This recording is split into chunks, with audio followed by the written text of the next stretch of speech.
Oke teman-teman, Assalamualaikum warahmatullahi wabarakatuh. Kita bahas lagi ya tentang Rifan Nur Mulki setelah dirinya mundur dari Timnas Voli Putra Indonesia.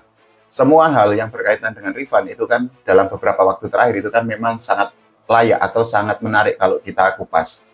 Nah, kita bahas mengenai kenapa Rifan itu masih sangat dibutuhkan oleh Timnas Voli Putra Indonesia. Kalau menurut saya, dan kita boleh beda pendapat ya teman-teman semua, ada 3 alasan kenapa Rifan itu masih sangat layak atau masih sangat dibutuhkan oleh Timnas Voli Putra Indonesia. Yang pertama, dari segi leadership.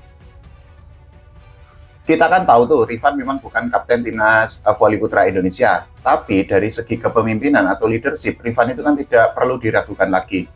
Nah, aspek leadership ini itu kan berkaitan dengan berbagai atribut atau berbagai kemampuan yang dimiliki oleh seorang Rifan Nur Mulki. Yang pertama dari segi pengalaman, ya Rifan itu kan jauh lebih panjang jika dibandingkan dengan Dawuda ataupun dengan Rama Faza Fauzan. Dari segi skill atau kemampuan, dalam beberapa waktu terakhir, Rifan itu kan memang dianggap sedang menurun tuh performanya, termasuk ketika kemarin membela Diamond Food Visi di Liga Thailand. Tapi kalau kita mau fair, ya secara skill atau secara kemampuan, Rifan itu kan memang lebih komplit dan juga lebih baik jika dibandingkan dengan Rama ataupun Dawuda. Bukan berarti Rama atau Dawuda itu jelek, enggak, tapi ya sekali lagi, Rifan itu kan memang dari segi skill itu kan memang lebih oke jika dibandingkan dengan kedua pemain tersebut. Yang ketiga, ini juga dari segi mentalitas, artinya mental Rifan itu kan tidak perlu diragukan lagi tuh. Berbagai atribut itu seperti skill, kemudian mental, kemudian juga pengalaman dan lain sebagainya itu kan sangat dibutuhkan oleh sebuah tim, termasuk atau terutama ketika tim itu sedang mengalami momen-momen genting atau momen-momen krusial. Di fase-fase kritis itu kan pasti tim itu kan membutuhkan sesuatu untuk memecah kebuntuan. Nah, biasanya kondisi itu bisa dipecahkan oleh pemain yang memang skillnya oke, kemudian pengalamannya panjang, kemudian mentalitasnya itu tidak goyah. Semua hal itu biasanya, kalau kita melihat ke belakang ya, itu kan Rifan itu bisa menggendong atau bisa memiliki semuanya. Tapi yang juga tidak kalah penting itu gini teman-teman semua, Rifan itu bisa menjadi mentor bagi Dawuda ataupun bagi Rama Faza Fauzan. Ini dalam artian mentor secara direct loh, atau secara langsung. Karena apa? Ketika para pemain muda itu bertandem atau berduet dengan Rifan, ya mereka bisa menyerap ilmu, kemudian mereka bisa diajari, mereka bisa diberi masukan agar performa mereka itu baik. Nah, itu artinya di poin pertama ini dari segi leadership itu kan Rifan itu kan tetap masih sangat dibutuhkan oleh Timnas Voli Putra Indonesia. Faktor kedua, kenapa Rifan itu masih sangat dibutuhkan oleh Timnas itu adalah dari segi atau dari sisi bahwa dirinya itu adalah pemain yang sangat vokal. Vokal di sini itu kan menjadi sangat penting karena apa? Di setiap tim itu kan memang, kalau menurut saya, kita boleh beda pendapat, harus ada pemain yang bisa vokal, harus ada pemain yang bisa menyuarakan hal-hal atau sesuatu yang memang dianggap tidak baik di timnas atau di sebuah tim. Kalau kita mundur ke belakang, bagaimana vokalnya seorang Rifan itu kan pernah terjadi di tahun 2025 kemarin, misalnya terkait dirinya itu mengkritik pelatih timnas Jeff Jiangji. Saat itu kan Rifan itu kan videonya viral tuh. Nah, teman-teman bisa menonton sendiri bagaimana pernyataan yang disampaikan oleh Rifan. Selain itu juga masih ada banyak video-video di media sosial yang menunjukkan bagaimana vokalnya seorang Rifan terkait dengan cara PBVSI mengelola timnas ataupun bahkan voli Indonesia. Vokalnya seorang Rifan ini kan sangat dibutuhkan karena apa? Kalau tidak ada pemain yang vokal, artinya nanti situasi di timnas atau situasi di tim itu kan pada akhirnya akan gitu-gitu aja. Nah, Rifan ketika dirinya itu sudah vokal, itu kan bisa menjadi evaluasi bagi PBVSI atau bagi pengelola untuk memperbaiki cara mereka membina pemain, kemudian mengelola timnas, dan lain sebagainya. Beda cerita kalau semua pemain itu hanya diam-diam saja, ya artinya dalam tanda kutip bobroknya atau kelemahan dari federasi atau dari timnas itu kan tidak akan diketahui. Ini juga sangat penting karena apa? Ya berkaitan dengan budaya atau dengan culture. Artinya budaya di kita itu kan ewoh pekewoh ya, artinya sungkan. Jadi kalau kita pengen mengatakan sesuatu yang sebenarnya mengganjal di hati kita, itu kan biasanya akan ya sungkan, kemudian juga ewoh pekewoh, kemudian juga enggak enak hati. Padahal sesuatu itu kan harus diperbaiki karena bisa jadi itu adalah sebuah kelemahan.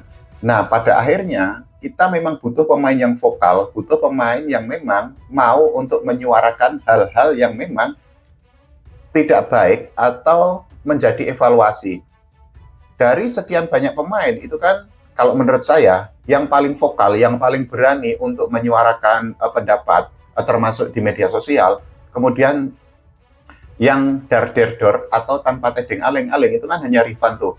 Artinya dari sini Rifan itu kan sudah nothing tulus bahwa dirinya kalau menurut saya kan memang pengen agar timnas itu bisa lebih baik lagi, misalnya terkait dengan penunjukan pelatih, kemudian cara mengelola timnas yang dilakukan oleh PPVSI dan lain sebagainya. Kita bisa membayangkan kalau tidak ada pemain yang vokal di timnas, ya artinya kelemahan yang ada di timnas atau kelemahan dari PPVSI ketika mengelola timnas itu kan pada akhirnya hanya akan menjadi konsumsi internal saja, dan kita sebagai volley-mania itu kan tidak tahu, atau kita hanya bisa untuk menerka-nerka atau meraba-raba atau memprediksi saja, sehingga pada akhirnya akan menimbulkan asumsi liar. Nah, beda cerita memang ketika ada pemain yang vokal. Tapi pemain yang vokal itu juga dua sisi mata uang loh, dua sisi mata pisau. Artinya yang pertama dirinya itu bisa untuk menjadi pendobrak atau bisa untuk menjadi pengubah di dalam sebuah tim. Tapi di sisi lain ya bisa jadi akan menimbulkan situasi yang tidak nyaman atau mengganggu kekompakan sebuah tim.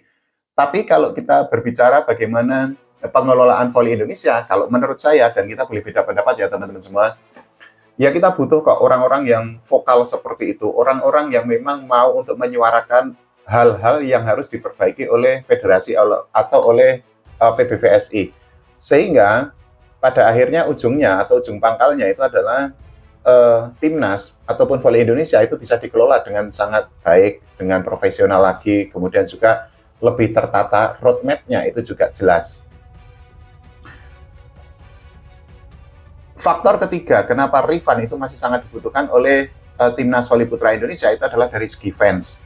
Ini sudah ada banyak volley-mania yang menyayangkan kenapa Rifan itu mundur, dan mereka itu beberapa di antaranya itu mengaku tidak semangat nonton timnas kalau tidak ada Rifan. Dari sini itu kan sudah terbukti bahwa Rifan itu kan memang memiliki fans yang sangat banyak, dan ini tidak bisa terbantahkan loh, karena suka tidak suka, mau tidak mau, Rifan itu masih menjadi salah satu pemain terbaik di Indonesia, dan fansnya atau penggemarnya itu sangat banyak. Itu artinya dukungan dari fans itu kan sangat penting untuk timnas tuh. Nah, ketika seorang pemain yang memiliki fans sangat banyak kemudian tidak membela timnas, itu kan pada akhirnya membuat animo atau gairah dari para penonton untuk menyaksikan pertandingan timnas itu kan menjadi berkurang. Tapi ini juga bisa untuk diperdebatkan karena apa? Ya ketika kita menonton timnas, kita kan tidak menonton sebuah klub tuh. Artinya embel-embel klub di mana mereka berasal, kemudian bagaimana mereka di klub sebelumnya itu kan tidak dilibatkan atau tidak usah dibahas. Yang dibahas adalah merah putih atau Garuda, karena ya mereka itu kan membela timnas. Mereka merupakan wakil dari ribuan pemain voli di Indonesia yang akhirnya dipilih oleh PPVSI untuk menghuni pelatnas. Kalau kita mau menonton timnas, ya sudah, kita menepikan siapa pemain itu, kemudian dari mana asalnya, dan kita satu tujuan bahwa kita kan pengen timnas itu bisa tampil gacor, bisa tampil sangat oke di berbagai pertandingan, termasuk misalnya besok di CV League atau di EVC Nation Cup. Tapi yang pasti gini teman-teman semua, bahwa ya kita kan harus mengakui ya, pemain kayak Rifan itu kan jarang. Artinya ya fansnya banyak, leadershipnya oke, kemudian bisa menjadi mentor, kemudian sangat vokal. Nah ini adalah kombinasi-kombinasi yang memang sebenarnya sangat dibutuhkan oleh timnas voli putra Indonesia. Nah dari segi itu kan kita pada akhirnya bisa menyimpulkan bahwa ya mau tidak mau Rifan itu kan masih dibutuhkan oleh PPPSI sebenarnya. Terlepas dari regenerasi, bahwa regenerasi itu kan sebuah keniscayaan, apalagi kalau Rifan itu kan saat ini usianya 30-an. Tapi harapannya itu kan ya regenerasi berjalan smooth, berjalan soft, berjalan dengan mulus, tidak ujuk-ujuk atau tidak tiba-tiba. Karena kalau regenerasinya tiba-tiba, kan pemain yang di bawah Rifan itu kan bisa jadi gelagapan untuk menanggung beban. Tidak mudah loh menggantikan Rifan tuh, karena dengan segala atributnya, Rifan itu kan ya tetaplah Rifan, pemain yang misalnya dalam 10 tahun terakhir itu masih menjadi salah satu pemain terbaik di voli Indonesia. Nah, kalau menurut teman-teman semua bagaimana? Silahkan tulis di kolom komentar ya. Semoga Rifan belum pensiun, misalnya untuk kita bisa melihat Rifan di SEA Games 2027 nanti. Jangan lupa doakan karir Rifan semakin baik, kemudian juga timnas Indonesia berprestasi dan voli Indonesia diurus oleh PPPSI dengan semakin profesional lagi. Oke, terima kasih teman-teman semua.